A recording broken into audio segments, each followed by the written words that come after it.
Hi guys, welcome back to this amazing YouTube channel. How you guys doing? Hope you guys are good. So a quick video. This is going to be very quick, unusual. This is going to be very quick because we're cutting a cow neck for the front and for the back. I don't want my back cow neck to be that big, like the very deep cow neck back, I don't want it. I want something I can wear to church easily, like without having to distract anybody. So I wanted something different and something, and this is what I ended up doing. And I like how the back was, how it is. I like what I got. I like what I did. I love it. So this is what we're going to be learning how to cut a cow neck.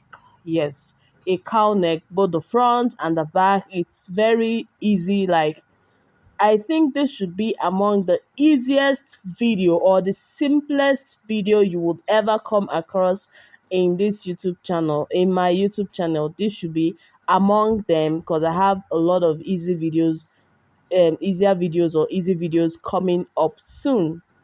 So this is me checking out what I just did, trying to see if it really came out how I envisioned it, and yes, it came out, and I love it. I love my A-line flay. This is not a circle flay. This is not a circle flay. This is an A-line flay. So I love my flay. It's giving me this Indian vibe gown in nehi gown. I don't know what to say. But this is it. So nice. No, tell me, is this not good? Isn't that looking good? Is this not pretty? Is it not pretty? I was doing nehi at this point. So let's dive right into the video, into the cutting of this video. So we'll be using our pattern paper to draft. We'll be using our pattern paper to draft on it because I want to cut the back cow neck as well. If not, if the back hadn't been, if I wasn't going to make the back cow neck, I would just cut the back first on my material, then transfer it to the front. But I'm making the back cow neck. So I measured my shoulder divided into two. Then I went down by 10 to get my armhole. Then I'm making my line. I'm marking my line right now, my shoulder line. So after getting my shoulder line, I went ahead to get uh my my half length, the half length of my gown.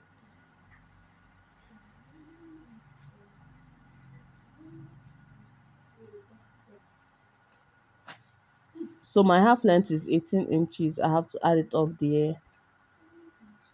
At this point, my marker it's not working. There is no ink in that marker, so it's not working. I have to drop it and get my pen for the mark. What am I doing?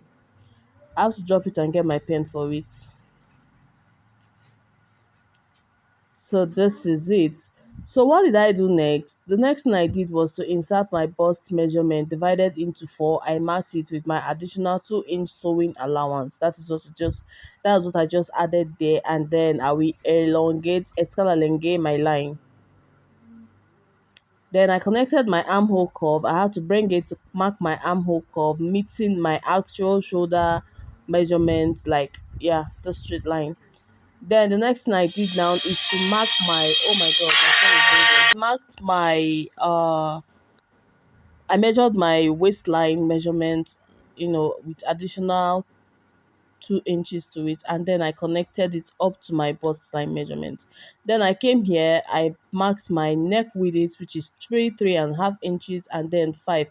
At this point, your neck depth must not be the actual normal neck depth, which is 5 inches. No, you can make it 1 or 2 inches because that neck depth is not really, really useful. It's not important. Yeah, in a cow neck, it's not really important. We were just cutting out everything. Then we'll go ahead and place our cow neck measurement. So we're just gonna cut this out. We're cutting it out.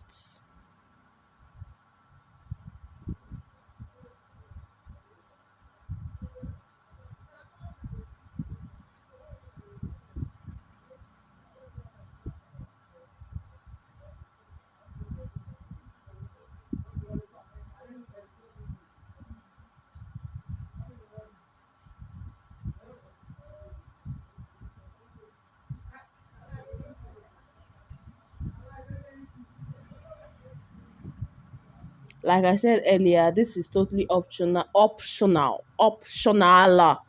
This is optional.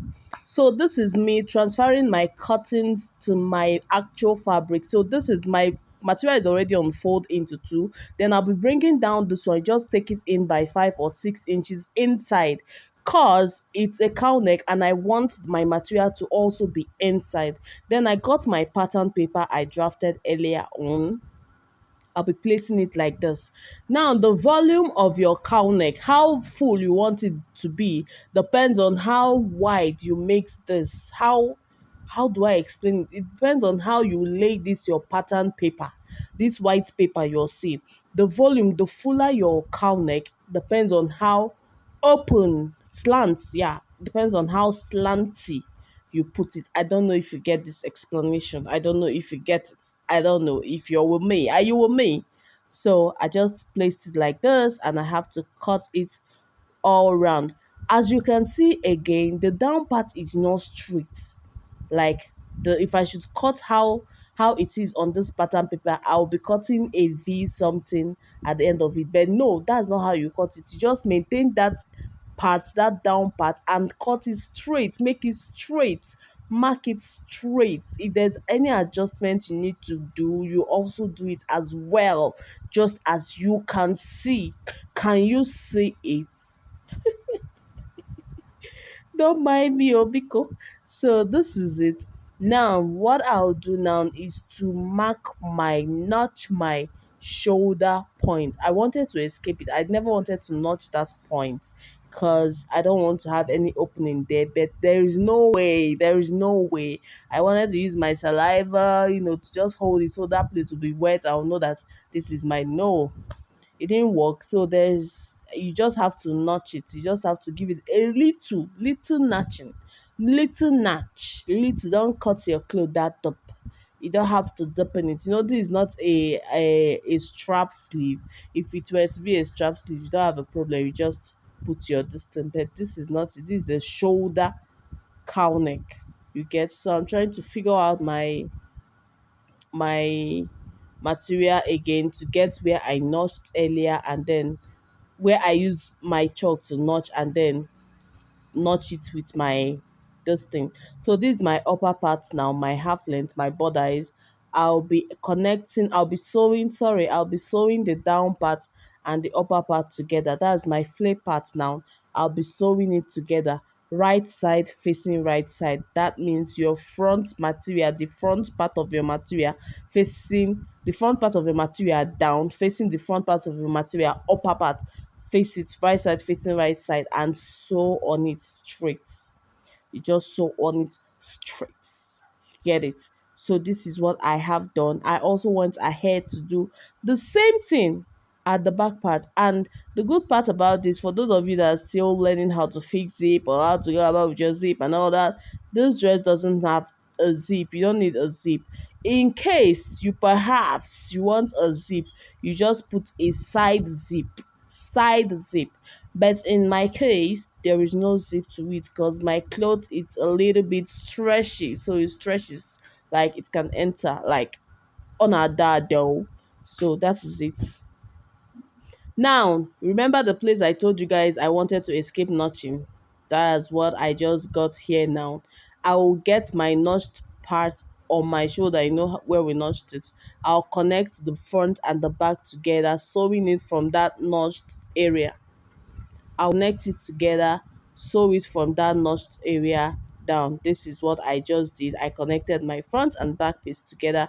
Now I'll make an adjustment at that shoulder line. As you can see, it's not straight. It is obvious this is not straight. Very obvious it's not straight. So what you do is to make it straight. Make it straight by cutting it. After joining your shoulders together, you keep it and cut it, make it straight. Mark the other side too, make it straight. In fact, we have already come to an end of this video. Come to the end of this video, because after this I'll be putting my sleeves. I went ahead to put my band in the space I created for it, and then my notched area in the sleeves, I'll be attaching it, and after that I'll just close up the sides. That's it on this video, guys. Bye, have a nice day, and don't forget to subscribe. click on notification bell to get notified whenever a new video is being posted. Okay, bye, ciao, over.